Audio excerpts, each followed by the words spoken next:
आपका। मैं हूं आपके साथ वैष्णवी द्विवेदी। भारतीय चुनाव आयोग का एक प्रतिनिधिमंडल आज कश्मीर का दौरा करेगा। जम्मू कश्मीर के राजनीतिक दलों को उम्मीद है कि आज ही चुनाव आयोग जम्मू कश्मीर में विधानसभा चुनाव की घोषणा कर सकता है। इसके अलावा चुनाव आयोग के बैठक के साथ जम्मू कश्मीर के हालात की भी समीक्षा करेगा।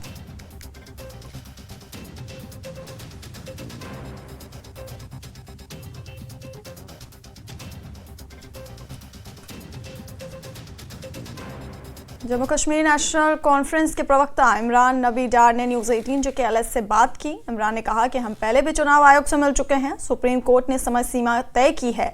2 सितंबर से पहले चुनाव की तारीखों की घोषणा की जानी चाहिए।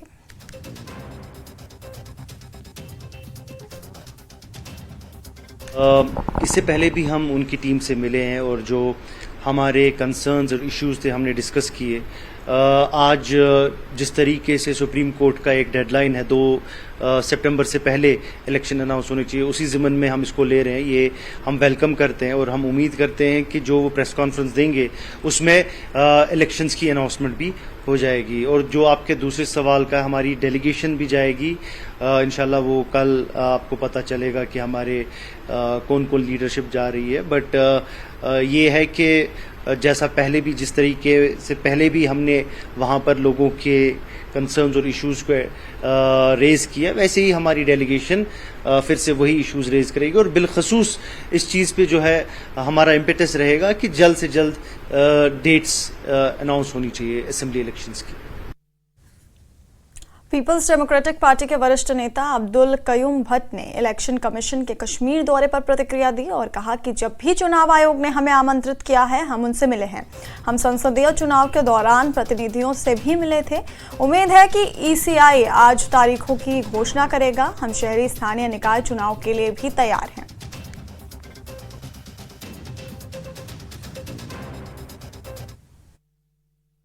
ये हम आपको बताता चलूं कि इलेक्शन कमिश्नर ने जब भी हमें कोई दावत दी, जो ये इलेक्टोरल प्रोसेस ये कर रहे हैं, हमारा जो रिप्रेजेंटेटिव हर जगह गया, हर वक्त उन्होंने वहाँ पार्टिसिपेट किया। हमारे मशवरे के मुताबिक बहुत जगह हमें पोल वगैरह, जो पोलिंग बूथ का कोई मसला था, वो उन्होंने सुना। हम तो इसमें बिल्कुल इनके साथ हैं, लेकिन इसके साथ साथ अब ये भी हम कहना चाहते हैं कि 5 साल का अरसे में अगर आप कितनी बार आपने ये प्रोसेस किया, फिर उसके बाद 2 साल के बाद और आपको डिलिमिटेशन जो भी करना है इन टाइम अगर ये करेंगे, फिर साथ साथ में अगर ये लोग आज मतलब सच में मतलब पॉजिटिवली जितनी इनकी यहाँ पर एफर्ट से चल रहे, लगता तो है इलेक्शन हो जाएगा। लेकिन जो इलेक्शन कमिश्नर को कल चाहिए था, हमें पूरी उम्मीद है कि अगर कल ये कोई इस मामले में पूरा अपना कोई इशारा दे दें, ताकि ये अच्छी बात है कि यहाँ लोग चाहते हैं कि इलेक्शन हो जाए। जिस तरह उन्होंने पार्लियामेंट में हिस्सा लिया, इसी तरह वो असेंबली इलेक्शन में भी हिस्सा ले लेंगे। अच्छी बात है। हर एक इलेक्शन होना चाहिए। हम कहते हैं कि यहाँ म्यूनसिपल इलेक्शन होने चाहिए, यहाँ ये अपने पंचायत के इलेक्शन होने चाहिए, हर एक इलेक्शन होने चाहिए। हमारा अपना कोई रिप्रेजेंटेटिव है नहीं। 2-3 बंदे हमारे गए हैं वहाँ पर, तो उसमें भी एक बंदे को इजाज़त नहीं है बोलने की, तो वो क्या कर सकते हैं 540 या 50 में।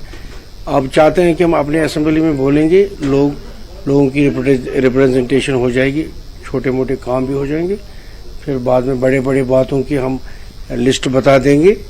तो हम पूरी उम्मीद है अगर ये कर लेंगे तो इंशाल्लाह हम इलेक्शन के लिए पुरजोर जो हमारी ये इस वक्त प्रोसेस आप देख रहे हैं, लोग आ रहे हैं जा रहे हैं, इसका यही तो मकसद है। हम इसके लिए पूरी तैयार है और हम लोग जो हमारी प्रेसिडेंट साहिबा की तरफ से हमारा जो ये हुक्म है कि हर तरफ से हमने जवाब देना और मुंह तोड़ जवाब देंगे इंशाल्लाह। और बड़ी खबर आपको बता दें, दिल्ली में जम्मू कश्मीर कांग्रेस की बैठक होगी आज।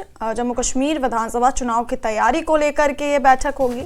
राहुल गांधी की अध्यक्षता में इस बैठक का आयोजन होगा। जम्मू कश्मीर के शीर्ष कांग्रेस नेता इस बैठक में शामिल होंगे। तो इस वक्त की बड़ी खबर आपको बता रहे हैं, दिल्ली में जम्मू कश्मीर कांग्रेस की बैठक होगी।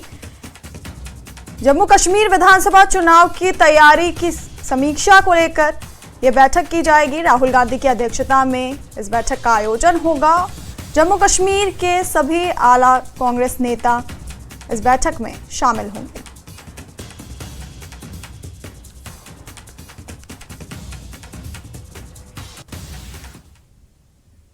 नेशनल कॉन्फ्रेंस के अध्यक्ष डॉक्टर फारूक अब्दुल्ला ने चुनाव आयोग के दौरे और इन हज नीति पर क्या प्रतिक्रिया दी है, आइए सुनते हैं।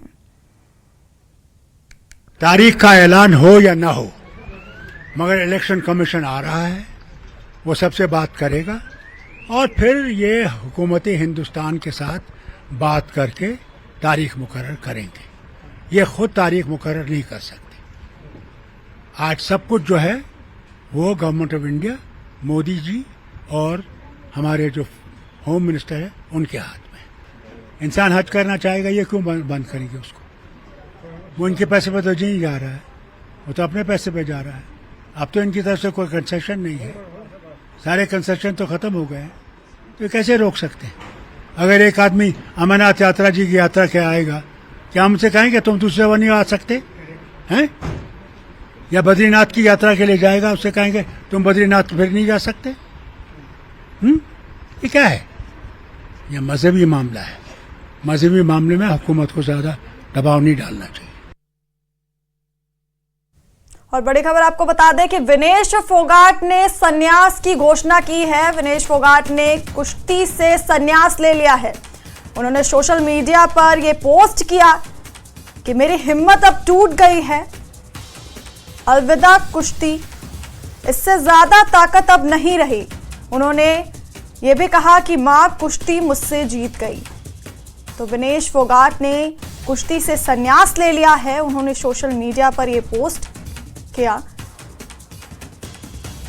और निराशा, मायूसी इस पोस्ट से साफ झलकती है।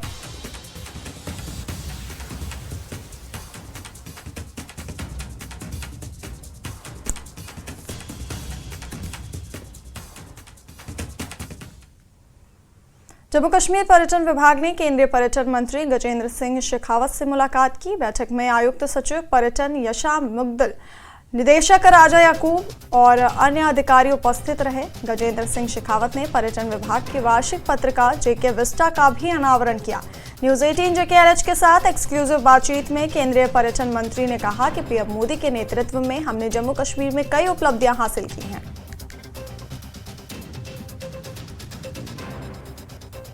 न्यूज़ 18 JKRH के साथ जुड़े हुए हैं इस वक्त minister of tourism Gajendra Singh Shekhawat. बात करते हैं उनसे। सर, मीटिंग हुई आज आपकी, किस तरीके की मीटिंग थी, क्या चीज़ें डिस्कस हुई हैं?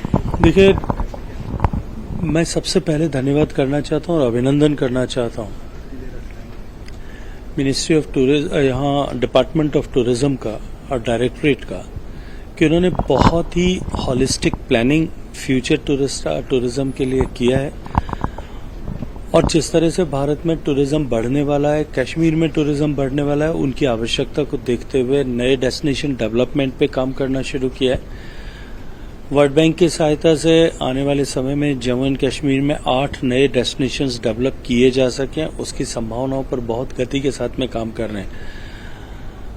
और मैं मानता हूं कि अगर सक्सेसफुली हम उनको कर पाते हैं तो आने वाले समय में श्रीनगर के अलावा या गुलमर्ग और पहलगाम के अलावा जम्मू एंड कश्मीर में बहुत सारे नए डेस्टिनेशंस होंगे जो अपने आप में एक आकर्षण का केंद्र बनेंगे। श्रीनगर पर दबाव कम होगा और उन डेस्टिनेशंस के माध्यम से हम यहाँ के टूरिज्म में ओवरऑल टूरिज्म इकोनॉमी और एक्सपीरियंस दोनों को बढ़ा पाएंगे। सर, रिलीजियस टूरिज्म की बात करते हैं हम, पिलग्रिम टूरिज्म की काफ़ी ज़्यादा स्कोप है। And when I talk about religious tourism, it's Jammu Kashmir and Ladakh. So you see, उसको लेके आपने देखा एक प्रसाद इनिशिएटिव भी स्टार्ट हुआ, जिसके तहत कई सारे ऐसे मंदिर हैं, मॉस्क्स हैं, जिनका रिवैम्प हुआ। देखिए, माननीय प्रधानमंत्री जी के नेतृत्व में स्वदेश दर्शन 2 और प्रसाद, इन दोनों योजनाओं की, तीनों योजनाओं के माध्यम से इस दिशा में महत्वपूर्ण काम देश भर में हुआ और लगभग 5,000 करोड़ रुपए के इन्वेस्टमेंट से इस तरह के टूरिज्म सर्किट्स जो हैं उनका निर्माण किया गया, जिनमें जम्मू एंड कश्मीर में भी 3 सर्किट थे। और मुझे लगता है कि उनके होने के बाद में जो हमारे तीर्थ यात्रा की यात्री जो हैं, जो स्पिरिचुअल टूरिज्म के उद्देश्य से आते हैं, उनको निश्चित रूप से जो है उनके अनुभव में वृद्धि हुई होगी और उनकी ओवरऑल सुविधा, उनकी यात्रा का अनुभव जो है वो एनहांस हुआ। सस्टेनेबल डेवलपमेंट के लिए अक्सर बात होती है सर। हमने देखा कि कई सारी ऐसी नई टूरिज्म प्लेसेस है यहाँ पे, एक्सेसिबिलिटी है, सब कुछ है, लेकिन कहीं ना कहीं अभी वहाँ पे पोल्यूशन बहुत ज़्यादा हो रहा है, डल को लेके भी, तो इसको लेके कुछ स्टेप्स लिए जाएंगे आगे?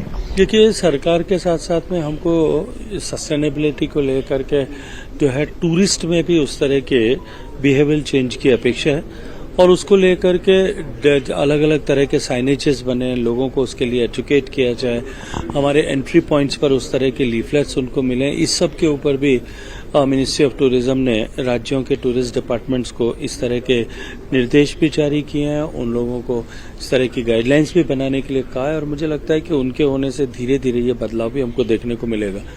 माननीय प्रधानमंत्री जी के नेतृत्व में जब स्वच्छ भारत मिशन भारत में आया, उसके बाद में हमने देखा है कि बहुत बड़ी जागरूकता जो है इस दृष्टिकोण से इस स्तर पर बढ़ी है और उसका प्रभाव हमको डेस्टिनेशंस पे भी दिखाई देता है, लेकिन लगातार हमको इस पर काम करने की आवश्यकता है। बहुत शुक्रिया सर। ये थे टूरिज्म मिनिस्टर गजेंद्र सिंह शेखावत, जिन्होंने कहा कि सस्टेनेबल डेवलपमेंट जो है उसको लेके भी काफ़ी काम चल रहा है। इन्होंने प्रसाद इनिशिएटिव को लेके भी बात की कि किस तरह से जो रिलीजियस टूरिज्म है यहाँ पे उस पर भी काम चल रहा है और आने वाले दिनों में एक होलिस्टिक डेवलपमेंट देखेंगे आप टूरिज्म सेक्टर में जम्मू एंड कश्मीर में। न्यूज़ 18 के लिए जाकिर अजीज के साथ में सरोज कफील। और रुकेंगे एक छोटे से ब्रेक के लिए, बने रहिए हमारे साथ।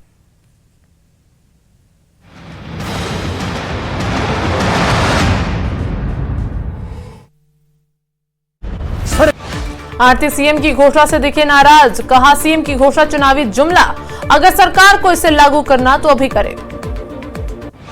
धान की आड़त में वृद्धि की घोषणा के बाद भी आरती नाखुश, सरकार की घोषणा को बताया जुमला, कहा आड़त एमएसपी की 2.5% की जाए।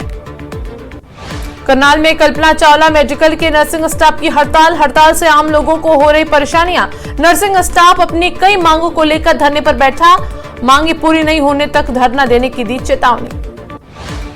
गोहाना में बीएसपी नर्सिंग स्टाफ का सांकेतिक धरना, विभिन्न मांगों को लेकर प्रदर्शन कर रहा स्टाफ, मांग पूरी नहीं होने पर अनिश्चितकालीन हड़ताल की दी चेतावनी।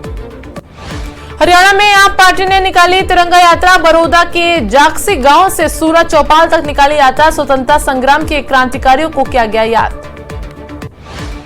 हरियाणा के जज्जर के गांव में एक युवक की हत्या का मामला, धारदार हथियार से किया गया युवक का मर्डर, पुलिस कर रही मामले की जांच।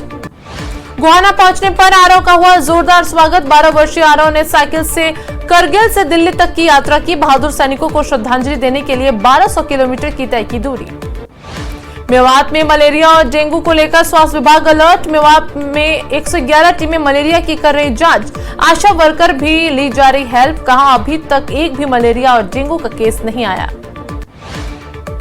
करनाल के प्राइवेट अस्पताल के बाहर चली गोली, हवाई फायर करके मौके से फरार हुआ बाइक सवार बदमाश, एसपी मोहित हांडा ने भी मौके का लिया जायजा। आईएमटी रोज कामियों का काम रोकने का किसानों का ऐलान, 13 अगस्त को महापंचायत पर रोका जाएगा निर्माण कार्य। हरियाणा, पंजाब, दिल्ली, उत्तर प्रदेश सहित देश के कई राज्यों के किसान नेता महापंचायत में करेंगे शिरकत। शाहबाद में हरियाणा वर्कर्स यूनियन के पदाधिकारियों की बैठक, कर्मचारियों ने सरकार को 10 अगस्त तक मांगे मानने की दी चेतावनी, 11 को सीएम आवास का करेंगे घेराव।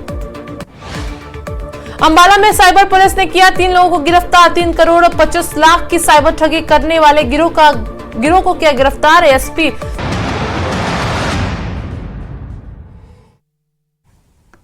ब्रेक के बाद स्वागत है आपका, आगे बढ़ेंगे। और चुनाव आयोग के प्रतिनिधिमंडल के कश्मीर दौरे पर प्रतिक्रिया देते हुए नेशनल कॉन्फ्रेंस के उपाध्यक्ष उमर अब्दुल्ला ने कहा कि हमारा एकमात्र अनुरोध है कि जल्द से जल्द चुनाव के लिए अधिसूचना जारी की जाए और चुनाव प्रक्रिया शुरू की जाए। उमर अब्दुल्ला ने ये बातें कठुआ जिले में एक कार्यकर्ता सम्मेलन में भाग लेने के दौरान कही।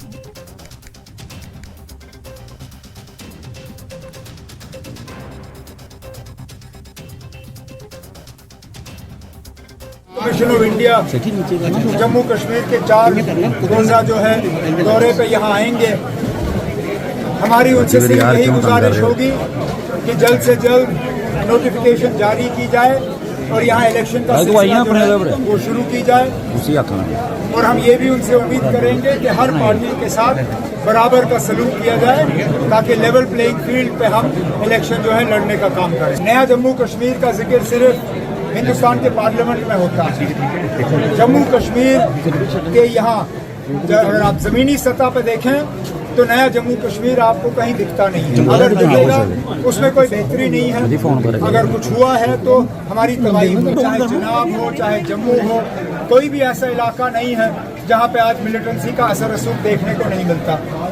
महंगाई की बात अगर हम करें वो आपके सामने है, बिजली का निज़ाम बिगड़ा हुआ है, बेरोजगारी जो है इस मुल्क में सबसे ज्यादा अगर बेरोजगारी है तो जम्मू कश्मीर में है। हमसे बहुत सारे वादे किए गए थे 5 साल पहले, लेकिन उनमें से एक भी वादा जो है वो पूरा नहीं हुआ। जहां मेरे अपने हालात ठीक नहीं हैं, मैं दूसरों के हालात पे क्या रोशनी डालूंगा। हम तो सिर्फ यही उम्मीद करेंगे कि बांग्लादेश में जो लोग हैं वो शांति से रहें। जम्मू कश्मीर से बहुत बच्चे जाते हैं, बच्चियां जाती हैं वहाँ पढ़ाई के लिए, उनकी सुरक्षा का सही इंतजाम होना चाहिए। और हम जो वहाँ से वापस आए हैं फिलहाल हम बेसब्री से उस दिन का इंतजार कर रहे हैं कि वो बच्चे बच्चियां वापस बांग्लादेश जा सकें और अपनी तालीम जो है उसको मुकम्मल। फिलहाल तो एलजी के पास पावर्स होंगे ही, लेकिन स्टेट हो वापस देने से ये लोग भाग नहीं सकते। इन्होंने पार्लियामेंट में जो कहा सो कहा, मैं तो उस चीज पे जाऊंगा जो इन्होंने सुप्रीम कोर्ट में कहा, क्योंकि बाकी जगह ये शायद सच बोले ना बोले, सुप्रीम कोर्ट में ये झूठ बोलने की जरूरत नहीं करेंगे। और सुप्रीम कोर्ट को इन्होंने यकीन दिलाया है कि इलेक्शन के बाद जल्द से जल्द जम्मू कश्मीर को पूरा, ये नहीं कि वो अधूरा half hearted Delhi model, Pondicherry model, full statehood जो है वो जम्मू कश्मीर को वापस। और 10 सफ़र के ऐतिहासिक महत्व और करबला के शहीदों के अनुरूप अंजुमन शरई शिया की ओर से मकाम में मातमी जुलूस का आयोजन किया गया। इसमें हज़ारों की संख्या में शोक संतप्त लोगों ने भाग लिया और करबला के शहीदों को श्रद्धांजलि दी। ईदगाह मकाम में सुबह से ही मजलिस हुसैनी जारी रही, जिसमें मातमदारों ने मातम पढ़ा।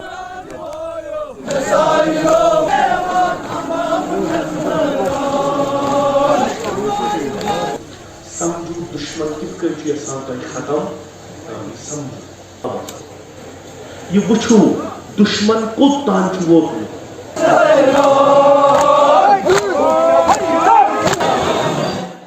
है कि आज असीरा ने करबला अहले बैत इमाम हुसैन अलैहिस्सलाम को यजीद के दरबार में पहुंचाया गया, शाम पहुंचाया गया। और ये उसी तनाजुर में, जबकि एक ये मुसीबत है कि औलाद पैगम्बर अकरम सल्लल्लाहु अलैहि वसल्लम को इस हालत में असीरों की तरह शाम के बाज़ार में जश्न के तौर पे जो मनाते थे उन असीरों को लाया गया और फिर यजीद के दरबार में उन्हें पहुंचाया गया। लेकिन दूसरा पहलू जो वो इसका ये है और प्याम भी ये है कि ये बिल्कुल तारीख़ ने माना और तारीख़ इंसानियत इस पे बिल्कुल मुत्तफ़िक है कि आज के दिन यजीद के दरबार में जो असीरान करबला ने खुसूसन जनाब ज़ैनब कुबरा सलामुल्लाह अलैहा और इमाम सज्जाद अलैहिस्सलाम ने जो खुतबात दिए, जिससे यजीद की शिकस्त जो है वो आया हो गई।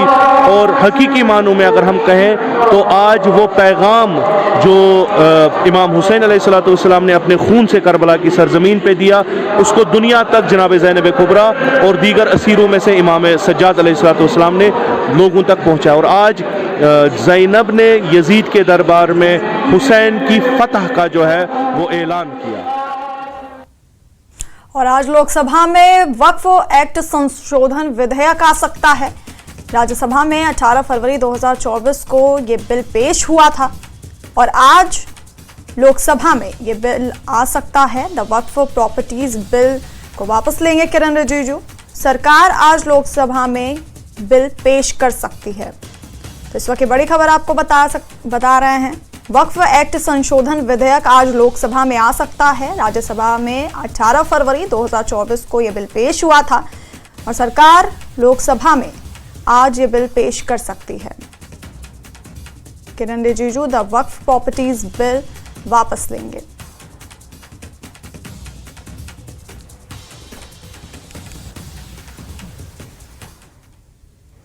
भेड़ एवं पालन विभाग ने रफियाबाद में किसानों के लिए 1 दिवसीय जिला स्तरीय जागरूकता एवं प्रशिक्षण कार्यक्रम का आयोजन किया। कार्यक्रम का आयोजन HATP के तहत किया गया।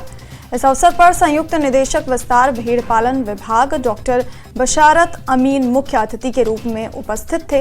इस अवसर पर भेड़ पालन विभाग के विशेषज्ञ एवं चिकित्सक भी मौजूद थे। इस कार्यक्रम का उद्देश्य किसानों को भेड़ फार्म स्थापित करने के लिए विभिन्न सरकारी योजनाओं और विभाग की तकनीकी विशेषज्ञताओं के बारे में जागरूक करना है।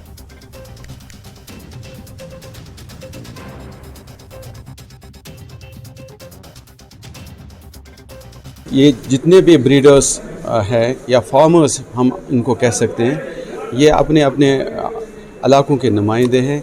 इनको हमने शीप हस्बेंड्री के जितने भी स्कीम्स हैं उनसे रोशनास कराया। इसके अलावा भेड़ बकरियों में जितनी भी बीमारियां हैं उनका सद्भाव करने के लिए, उनकी रोकथाम करने के लिए भी हमने ये प्रोग्राम आज मुनक़िद किया था।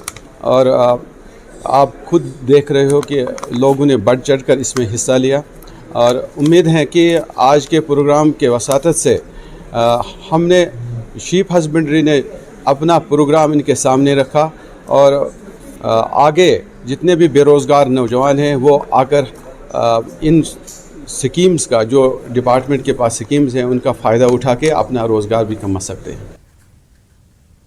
और आज बांग्लादेश में अंतरिम सरकार का शपथ ग्रहण हो सकता है। अंतरिम सरकार में 15 सदस्य शामिल होंगे।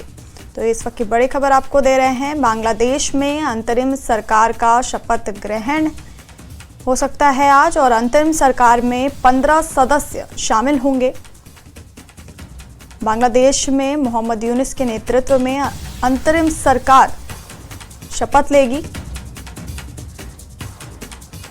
वहीं पेरिस से ढाका लौटे यूनुस ने लोगों से शांति बनाए रखने और हिंसा से दूर रहने की अपील की है।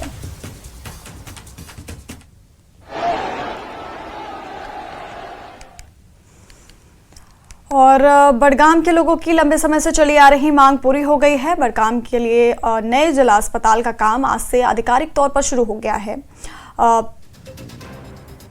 20 करोड़ रुपए की परियोजना की लागत वाला ये 125 बिस्तरों वाला अस्पताल होगा, जहां मरीजों को इलाज आधुनिक तकनीक से किया जाएगा।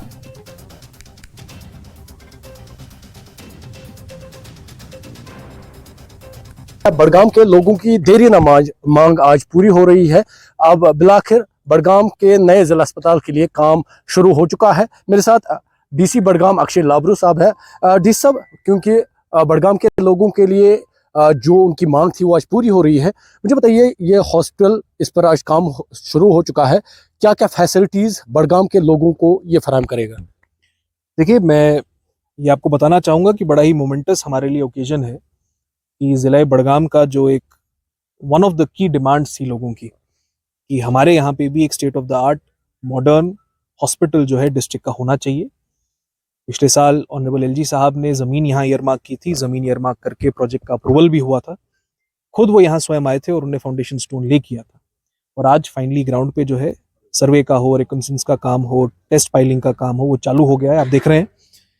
और बहुत जल्द जो है हमारा डिस्ट्रिक्ट हॉस्पिटल जो है अब बडगाम के लिए लोगों को डेडिकेट किया जाएगा। जहां आपकी फैसिलिटीज़ की बात है, की फैक्टर इसमें ये देखना होगा कि 125 bedded state of the art modern hospital जो है डिस्ट्रिक्ट हॉस्पिटल बडगाम की शेप लेगा।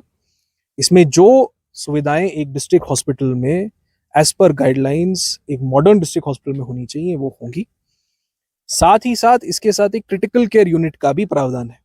तो डिस्ट्रिक्ट हॉस्पिटल के साथ साथ critical care analysis, critical care treatment, वो काम भी यहाँ पे चालू होगा। तो नाजरीन, ये डीसी बडगाम अक्षय लाबरू साहब थे। और यहाँ पर आप देखिए, क्योंकि रशीपुरा बडगाम में ये अराजी मौजूद है, यहाँ पर अब नया जिला अस्पताल बडगाम वो तामीर किया जाएगा। थोड़ा सा हम प्रोजेक्ट के हवाले से भी आपको जानकारी देंगे, मेरा साथी मेरा साथ देगा, क्योंकि 125 बेडों पर, बिस्तरों पर मुश्तमिल यह हॉस्पिटल होगा। क्योंकि जिससे डीसी बडगाम ने कहा कि मॉडर्न टेक्नोलॉजी से लेस ये हॉस्पिटल होगा, ये इसका डिज़ाइन है। क्योंकि आज से इस पर काम शुरू हो चुका है और इनका कहना है कि इंतज़ामिया पुरअज़्म है जितना जल्दी हो सके इस पर काम मुकम्मल होगा। तो आप यहाँ पर भी देख सकते हैं, क्योंकि प्रोजेक्ट रिलेटेड डिटेल्स है। ग्राउंड फ्लोर में इसका इमरजेंसी कंट्रोल रूम या ट्रेज माइनर, OT, OPD ये सब चीज़ें रहेगी। फर्स्ट फ्लोर में blood bank, central lab, dialysis unit, OPD ये सब चीज़ें रहेगी, क्योंकि सेकंड फ्लोर पे इसके वार्ड्स रहेंगे। थर्ड फ्लोर पे लेबर डिपार्टमेंट होगा और दीगर चीज़ें होगी।